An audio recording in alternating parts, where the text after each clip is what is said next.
ఇలాంటి మరెన్నో వీడియోలు చూడడానికి like, share, subscribe and comment. ఈరోజు ఈ వీడియోలో ఆషాఢ మాసంలో సుబ్రహ్మణ్య షష్ఠి తిథి ఎప్పటి నుంచి ఎప్పటి వరకు ఉన్నది, స్వామిని పాము రూపంలోనే ఎందుకు కొలుస్తాము, స్వామికి ఏ ఏ నైవేద్యాలు సమర్పించాలి, ఏ పువ్వులతో పూజించాలి అన్న విషయాలు తెలుసుకుందాము. ప్రతి నెలలో 2 షష్ఠి తిథులు వస్తాయి.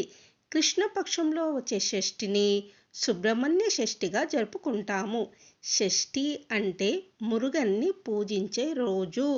ఇతనిని కార్తికేయ అని, సుబ్రహ్మణ్య అని, స్కంద అని, కుమారస్వామి అని, కుమారన్ అని వివిధ పేర్లతో కొలుస్తాము. శ్రీ క్రోధినామ సంవత్సరము, ఆషాఢ మాసము, గ్రీష్మ ఋతువు, ఉత్తరాయణము.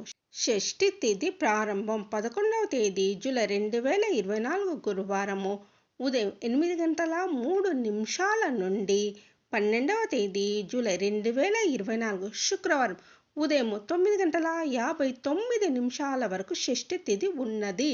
శుక్లపక్షము షష్ఠి తిథి రోజున శివపార్వతుల తనయుడు కార్తికేయుడు తారకాసురుడు అనే రాక్షసుని సంహరించాడు. ఈ రోజున కార్తికేయుని స్మరించుకుంటూ స్కంద షష్ఠి ఉపవాసము చేస్తారు. కఠినమైన వ్రతం పాటించేవారు 24 గంటలు పూర్తి ఉపవాసం పాటిస్తారు. ఏ ఆహారము తీసుకోకుండా పండ్లు తినడం ద్వారా పాక్షిక ఉపవాసం చేయవచ్చును. ఆరోగ్య సమస్యలు ఉన్నవారు పగటిపూట ఒక్క పూట భోజనం చేసి కూడా ఉపవాసం చేయవచ్చును. కుమారస్వామి భార్య శ్రీవల్లీదేవి ఆదిశేషువుకి మన్మరాలు. ఒకసారి కుమారస్వామి, నేను మీ మన్మరాల్ని వివాహం చేసుకుంటాను అని అడగగా, ఆదిశేషువు, నీవు కళ్యాణం చేసుకోవాలి అంటే మా బోయవారి వేషం మాల మీరు ధరించాలి అని బదులిస్తాడు. సరేనని కుమారస్వామి అంటారు.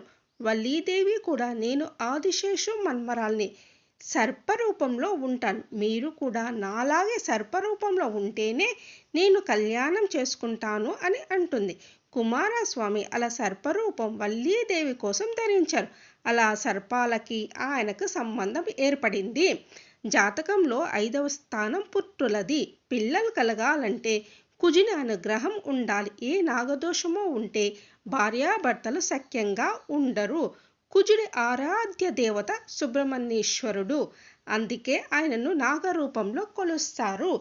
సంతానానికి సంబంధించిన ఇబ్బందులు, ఆర్థిక సమస్యలు తీరాలన్నా, వివాహానికి అడ్డంకులు తొలగాలన్నా, కాల సర్పదోషం వెంటాడుతున్నవారు, రాహుకేతు దోషాలున్నవారు, అపమృత్యు దోషాలు తొలగడానికి, నేత్ర రోగాలు, చర్మ రోగాలు తగ్గడానికి ఈరోజు స్వామికి అభిషేకం చేయించి స్కంద పురాణము, స్కంద షష్ఠి కవచము, ఆదిశంకర కరావల స్తోత్రము చదువుకోవాలి.